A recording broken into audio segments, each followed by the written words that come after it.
नमस्कार दोस्तों, चलिए जानते हैं झारखंड की 50 फटाफट बड़ी खबरों को सिर्फ 10 मिनट में। लेकिन उससे पहले आप यह वीडियो किस जगह से देख रहे हैं हमें कमेंट में जरूर बताएं। झारखंड सरकार द्वारा जेएसएससी, सीजीएल समेत 22 प्रतियोगी परीक्षाएं रद्द करने के फैसले के बाद सफल अभ्यर्थियों का गुस्सा फूट पड़ा है। सैकड़ों अभ्यर्थी रांची के प्रोजेक्ट भवन पहुंचे और सुरक्षा घेरा तोड़कर मुख्य गेट का ताला खोल परिसर में दाखिल हो गए। अभ्यर्थियों ने कहा कि उन्होंने पूरी ईमानदारी से परीक्षा पास की थी, लेकिन सरकार के इस फैसले से उनका भविष्य अधर में लटक गया है। पुलिस और सुरक्षा बल मौके पर स्थिति को नियंत्रित करने में जुटे हैं। कांग्रेस नेता राहुल गांधी ने राज्य में विवादित भर्ती परीक्षाओं को रद्द करने के मुख्यमंत्री हेमंत सोरेन के फैसले की सराहना की है। सीएम सोरेन को भेजे पत्र में उन्होंने लिखा कि शांतिपूर्ण प्रदर्शन और असहमति का अधिकार हमारे लोकतंत्र का एक शांत करने के मुख्यमंत्री प्रमुख स्तंभ है। राहुल गांधी ने कहा कि छात्रों की जायज मांगों और हितों को ध्यान में रखते हुए सरकार ने यह संवेदनशील और साहसिक कदम उठाया है। इस निर्णय से प्रतियोगी परीक्षाओं में पारदर्शिता और युवाओं का विश्वास मजबूत होगा। परीक्षा रद्द होने से नौकरी गंवाने वाले सफल अभ्यर्थियों के कड़े रुख के बाद राज्य सरकार की राजनीतिक और प्रशासनिक मुश्किलें बढ़ गई हैं। परीक्षा पास कर चुके युवाओं का कहना है कि धांधली के आरोपों की आड़ में सभी को एक ही तराजू पर नहीं तौला जाए सकता। कई जिलों में कार्यरत कर्मचारियों ने चेतावनी दी है कि वे अपने अधिकारों की रक्षा के लिए जल्द ही उच्च न्यायालय का दरवाजा खटखटाएंगे, जिससे सरकार के सामने नई चुनौती खड़ी हो गई है। जेएसएससी सीजीएल परीक्षा पेपर लीक मामले की जांच कर रही सीआईडी की विशेष टीम ने बड़ी सफलता हासिल करते हुए 2 मुख्य आरोपियों को गिरफ्तार किया है। जांच एजेंसी ने आउटसोर्सिंग कंपनी टीडीपीएल के मार्केटिंग मैनेजर अभय तिवारी की पत्नी और भाई को गिरफ्तार कर लिया है। इसके साथ ही सीआईडी की टीम ने नामकुम इलाके में कई ठिकानों पर छापेमारी कर महत्वपूर्ण दस्तावेज बरामद किए हैं। पुलिस अधिकारियों के अनुसार मामले में शामिल अन्य संलिप्त लोगों की धरपकड़ के लिए अभियान तेजी से जारी। झारखंड सचिवालय के बाहर नौकरी छीनने से परेशान विभिन्न विभागों के कर्मियों ने जोरदार प्रदर्शन करते हुए धरना दिया। प्रोजेक्ट भवन के सामने जमा हुए प्रदर्शनकारियों ने न्याय दो या फांसी के तीखे नारे लगाए। कर्मचारियों ने अपना दर्द व्यक्त करते हुए कहा कि नौकरी चले जाने से उनके सामने परिवार चलाने और होम लोन की ईएमआई भरने का गंभीर संकट खड़ा हो गया है। जब तक सरकार उनके पक्ष में फैसला नहीं लेती, तब तक वे अपना विरोध प्रदर्शन जारी रखें। छात्र आंदोलन की अगुवाई कर रहे प्रमुख छात्र नेता देवेंद्र नाथ महतो ने परीक्षा प्रणाली में सुधार के लिए एक विस्तृत ब्लूप्रिंट जारी किया है। उन्होंने सरकार के सामने मांग रखी है कि भविष्य में होने वाली सभी प्रतियोगी परीक्षाओं में सख्त नकल विरोधी कानून लागू किया जाए। देवेंद्र महतो ने कहा कि प्रश्न पत्रों की छपाई से लेकर परीक्षा केंद्रों के चयन तक पारदर्शी व्यवस्था बनाई जानी चाहिए, ताकि किसी भी स्तर पर पेपर लीक या गड़बड़ी की गुंजाइश न रहे। मौसम विभाग ने राजधानी रांची समेत राज्य के 4 प्रमुख जिलों में भारी से अति भारी मूसलाधार बारिश को लेकर रेड अलर्ट जारी किया है। लगातार हो रही बारिश के कारण रांची शहर के निचले इलाकों और मुख्य सड़कों पर भारी जलभराव हो गया है। सड़कों पर 2 से 3 फीट तक पानी भर जाने के कारण यातायात की रफ्तार काफी धीमी हो गई है। जिला प्रशासन ने नागरिकों को जलभराव वाले क्षेत्रों से दूर रहने और सतर्क रहने की हिदायत दी है। झारखंड के बहुचर्चित शराब घोटाला मामले में प्रवर्तन निदेशालय की जांच तेज हो गई। इसी सिलसिले में राज्य के पूर्व वित्त मंत्री रामेश्वर उरांव रांची स्थित ईडी के क्षेत्रीय कार्यालय पहुंचे, जहां केंद्रीय अधिकारियों की टीम ने उनसे लंबी पूछताछ की। ईडी की टीम उनसे नई शराब नीति के निर्माण, ठेकों के आवंटन और वित्तीय लेन देन से जुड़े कई अहम सवालों के जवाब मांग रही है। मामले में पहले भी कई प्रशासनिक अधिकारियों और व्यवसायियों से पूछताछ की जा चुकी है। झारखंड मुक्ति मोर्चा ने राज्य के खनिज संसाधनों की सुरक्षा के लिए माइनिंग मिशन पर काम करने का फैसला लिया है। केंद्र सरकार के नए खनिज बिल के विरोध में झामुमो 20 अगस्त को एक महत्वपूर्ण बैठक आयोजित करने जा रहा है। राज्य भर में व्यापक आंदोलन खड़ा करने के लिए रणनीति और रोड मैप तैयार किया जाएगा। पार्टी नेताओं का कहना है कि राज्य के प्राकृतिक संसाधनों और आदिवासियों के अधिकारों से किसी भी कीमत पर समझौता नहीं किया जाएगा। धनबाद जिले के निवासियों के लिए आधार कार्ड में नाम, पता या मोबाइल नंबर सुधार कराने की प्रक्रिया अब बेहद आसान हो गई है। जिला प्रशासन और डाक विभाग के समन्वय से अब जिले के 55 प्रज्ञा केंद्रों पर आधार सुधार की विशेष सुविधा शुरू कर दी गई है। व्यवस्था के लागू होने से आम जनता को लंबी लाइनों और दलालों के चक्कर काटने से बड़ी राहत मिलेगी। चतरा और पलामू जिला पुलिस की संयुक्त टीम ने मादक पदार्थों की तस्करी के खिलाफ बड़ी सफलता हासिल की है। गुप्त सूचना के आधार पर की गई कार्रवाई में पुलिस ने लाखों रुपए मूल्य की अवैध अफीम के साथ 4 तस्करों को रंगे हाथ गिरफ्तार कर लिया। गिरफ्तार तस्करों के पास से आधा किलो से अधिक परिष्कृत अफीम और तस्करी में इस्तेमाल वाहन जब्त किए गए। पुलिस अधिकारी अब इस अंतर्राज्यीय अफीम नेटवर्क के मुख्य सरगना की तलाश में जुटे हैं।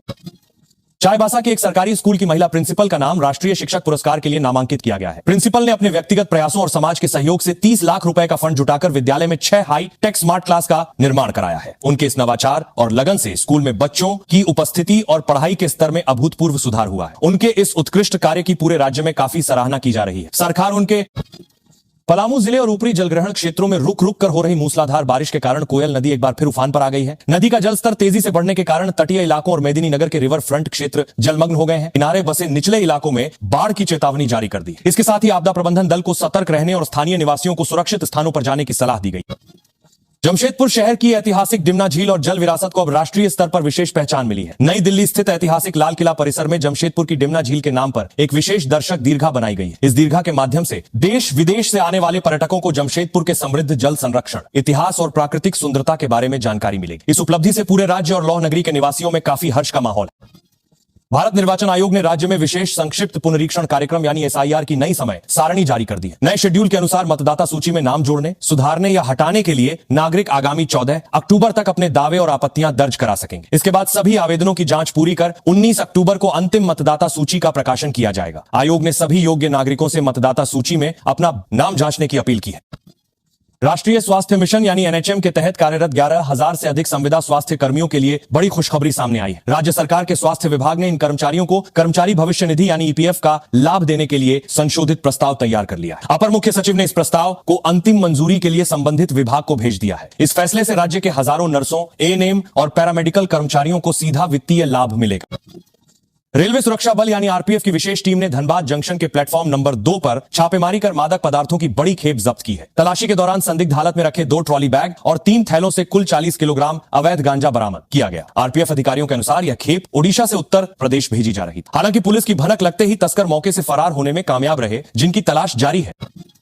लोहरदगा जिला पुलिस ने त्वरित कार्रवाई करते हुए मानव तस्करी करने वाले एक बड़े अंतर्राज्यीय गिरोह का पर्दाफाश किया है। पुलिस की विशेष टीम ने छापेमारी कर 4 नाबालिग लड़कियों को तस्करों के चंगुल से सुरक्षित बचा लिया और मौके से 2 मुख्य मानव तस्करों को गिरफ्तार कर लिया। ये आरोपी लड़कियों को अच्छी नौकरी का झांसा देकर दूसरे राज्यों में बेचने की फिराक में थे। पुलिस अब इस गिरोह के बाकी सदस्यों की गिरफ्तारी के लिए छापेमारी कर रही है।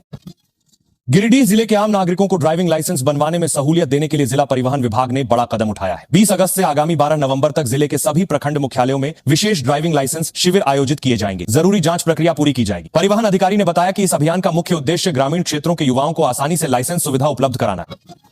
रांची विश्वविद्यालय में प्रशासनिक ढिलाई और देरी के कारण अकादमिक सत्र पूरी तरह पटरी से उतर गया है। स्थिति यह है कि एक ही शैक्षणिक सत्र के दौरान 2 अलग अलग बैचेस की कक्षाएं एक साथ संचालित हो रही हैं, जिससे छात्र काफी असमंजस में। एक सत्र की परीक्षाएं अपने तय समय से लगभग 1 साल पीछे चल रही हैं। छात्रों और छात्र संगठनों ने विश्वविद्यालय प्रशासन के खिलाफ विरोध दर्ज कराते हुए परीक्षा कैलेंडर में तुरंत सुधार की मांग की।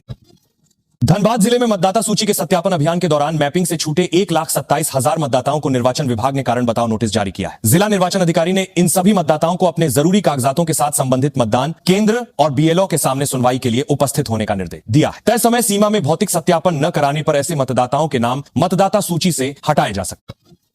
अंतर्राष्ट्रीय बाजार में उतार चढ़ाव के बीच स्थानीय सर्राफा बाजार में सोने और चांदी के दामों में भारी गिरावट दर्ज की गई है। 24 कैरेट और 22 कैरेट सोने के प्रति 10 ग्राम भाव में उल्लेखनीय कमी आई है, जबकि चांदी के प्रति किलोग्राम दाम में भी बड़ी राहत मिली है। कीमतों में गिरावट आने से आगामी त्योहारी और वैवाहिक सीजन की खरीदारी करने वाले ग्राहकों के चेहरे पर खुशी लौट आई है। सर्राफा व्यापारियों को बिक्री बढ़ने की उम्मीद। आगामी 1 सितंबर से रसोई गैस सिलेंडरों की डिलीवरी और बुकिंग प्रक्रिया से जुड़े नियमों में बड़ा बदलाव होने जा रहा है। केंद्र सरकार की नई नीति के तहत उपभोक्ताओं को अब गैस सब्सिडी और रिफिल बुकिंग में अधिक पारदर्शिता और सुविधा मिलेगी। व्यावसायिक एवं घरेलू दोनों श्रेणियों के एलपीजी सिलेंडरों के दामों की समीक्षा के साथ साथ डिलीवरी सिस्टम को पूरी तरह डिजिटल किया जाएगा। इस नए नियम से राज्य के लाखों आम उपभोक्ताओं को सीधा लाभ मिलने की उम्मीद है।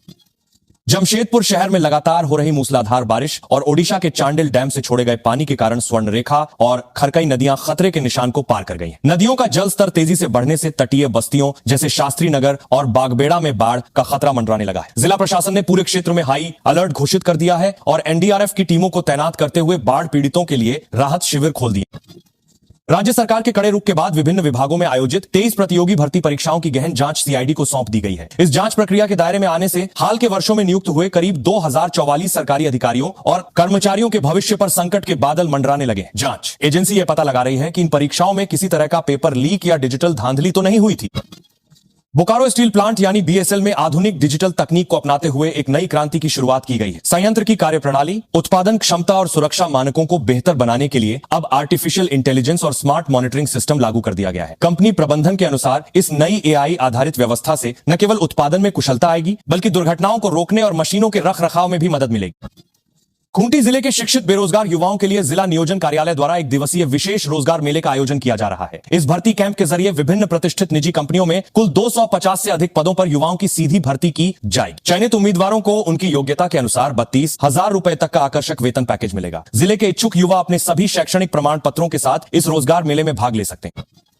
वैश्विक बाजारों से मिले मजबूत संकेतों और घरेलू संस्थागत निवेशकों की लिवाली के कारण आज भारतीय शेयर बाजार में शानदार तेजी देखने को मिली। बॉम्बे स्टॉक एक्सचेंज का सेंसेक्स और नेशनल स्टॉक एक्सचेंज का निफ्टी दोनों ही सूचकांक हरे निशान के साथ बंद हुए। बैंकिंग, आईटी और ऑटो सेक्टर के शेयरों में जोरदार लिवाली दर्ज की गई। शेयर बाजार में आई इस तेजी से निवेशकों की पूंजी में भारी इजाफा हुआ है और कारोबारी माहौल सकारात्मक बना हुआ है।